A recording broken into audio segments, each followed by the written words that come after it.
going to try and paste together what happened as best as I can without the others here. It was a little bit lonely doing this by myself, so hopefully it's not too weird. We kind of knew from experience how bad Adelaide was going to be and how everyone was going to go after Olly basically every waking minute that they could, and we knew he'd only spend like absolute minimum amount of time there. We managed to meet him like 5 times in 20 hours. We didn't want to be a part of that. We didn't want to be associated with that kind of negative serial stalking, not giving someone space.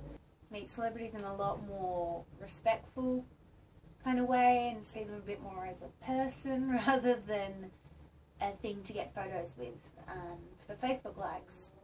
So yes, we wanted to steer clear from that, and so we went to Sydney early and we're just going to try and meet Olly as he flew in, and then he got off the plane in Sydney. He was greeted by a swarm of paparazzi and people that wanted to meet Olly because of his celebrity status, not because of who he is and what he does.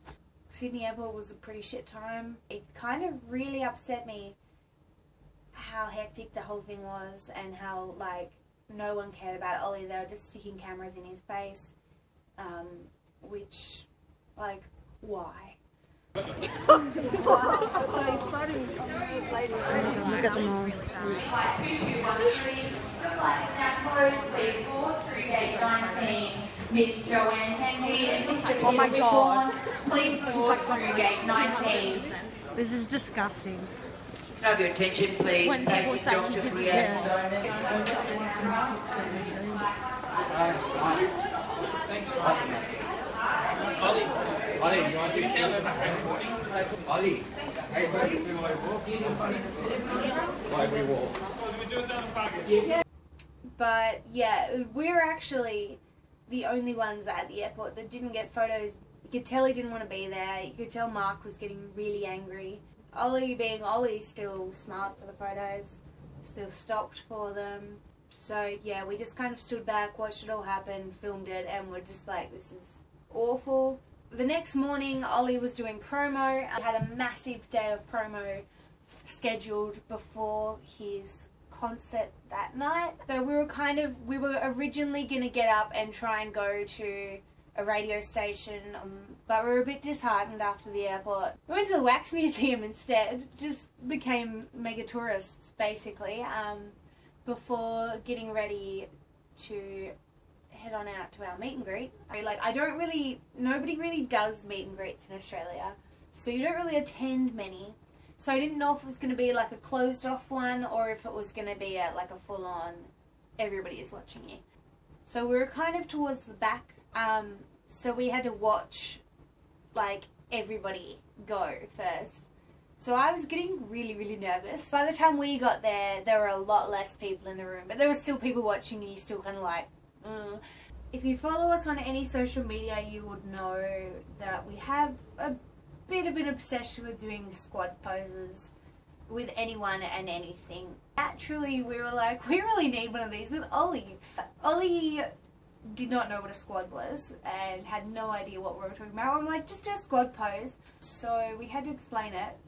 But I think he pulled it off pretty well. And yeah, he was lovely, and it was quite quick obviously because of the meet and greet. He was still like really cute and really nice to us, and like in a really good mood and happy to see us. All the other concert venues, as far as I know, were all seated.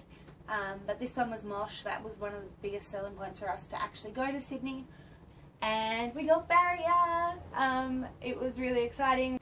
Anya, his opening act, she came out to sing Up with Olly, which she was really good at that. They did a really good job of it.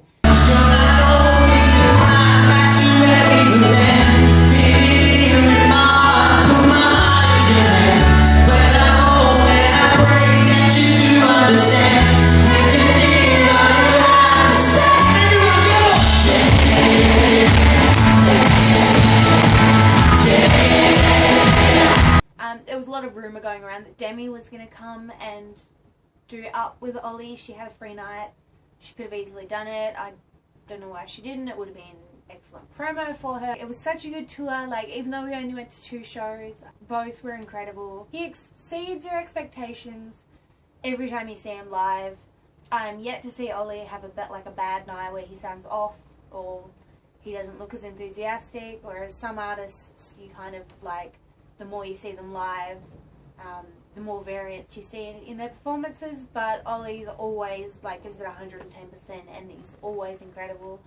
And I think the Sydney show may be my favourite I've ever seen him at, which was like the perfect way to end that tour. He saw us in the crowd and recognised us, and so he did quite a few like shout outs and sang to us a lot, which was really cool. And then kind of started laughing when he went over that side of the stage, and I started losing my shit over what had just happened. It was cool to finally go to an Olly show with Nikki, since he's literally the reason we're friends. We got to go with Sarah to her first ever Olly show, which was really awesome too, and it was just like the best thing ever.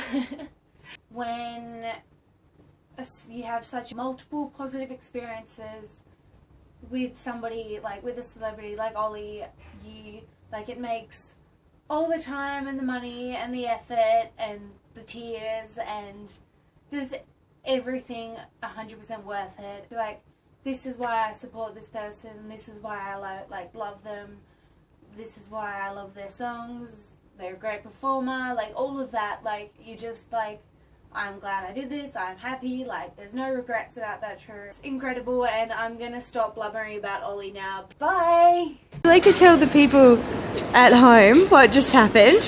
So we met Cody.